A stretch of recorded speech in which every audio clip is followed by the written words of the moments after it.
یاد رکھیں سرکار غریب نواز رضی اللہ تعالیٰ نے اپنی پوری زندگی میں روٹی کا جو پاؤ ٹکڑا ہوتا ہے نا وہ بھی سوکھا ہوا ہمیشہ پانی میں بھگو کر کھایا۔ آپ کی زندگی میں ہندوستان آنے کے بعد کبھی سالن نہیں ہے، صرف سوکھی روٹی کا ٹکڑا ہے اور وہ بھی پانی میں بھگو کر کے کھاتے ہیں۔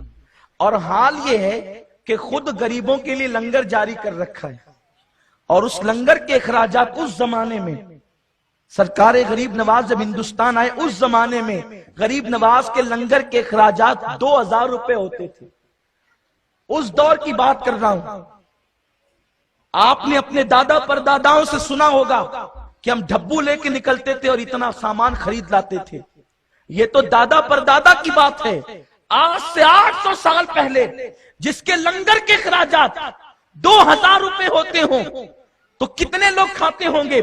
ہندوستان کے مورخین نے لکھا ہے کہ روئے زمین پر جو اجمیر مقدس شہر آباد ہے وہ شہر بہت بڑا تھا۔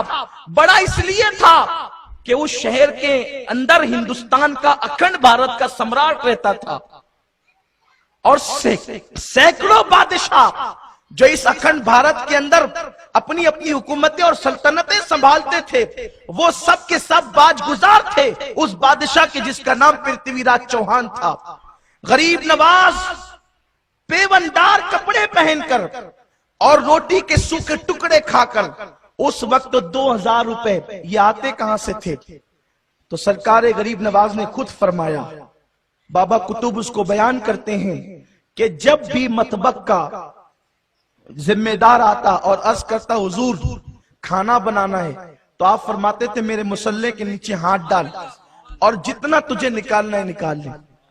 غور فرمائیں وہ کھلاتے تھے، وہ کھانے والے لوگ نہیں تھے، کھلانے والے تھے۔ وہ لوگوں کی مصیبتیں دور کرنے والے تھے۔ بڑے بڑے پنڈت، بڑے بڑے جوگی غریب نواز سے مناظرہ کرنے آتے تھے۔ وہ لوگ پورے ہتھیاروں کے ساتھ دلیلوں کے ساتھ آتے تھے کہ ہم اس فقیر سے جس کا نام معین الدین ہے مناظرہ کریں گے۔ غریب نواز فرماتے تھے پہلے کھانا کھا لو بابا، اس کے بعد پھر مناظرہ کرنا۔ تھک کر آئے ہوں، سفر سے آئے ہوں، پہلے تھوڑی راحت لے لو۔ لوگ ان جملوں میں کیا بلا کی تاثیر تھی کہ بڑے بڑے جادوگر اس جملوں کے جادو کا شکار ہو گئے۔ بڑے بڑے آنے والے مناظر غریب نواز کے قدموں میں ڈھیر ہو گئے۔ آپ غور فرمائیں میرے آقا صلی اللہ علیہ وسلم کے دیوانوں، مذہب کھانے سے نہیں پھیلے گا، مذہب کھلانے سے پھیلے گا۔ مذہب مصیبتیں تھوپنے سے نہیں پھیلے گا، مذہب مصیبتیں دور کرنے سے پھیلے گا۔ مذہب کانٹے بونے سے نہیں پھیلے گا، مذہب کانٹے اٹھانے سے پھیلے گا۔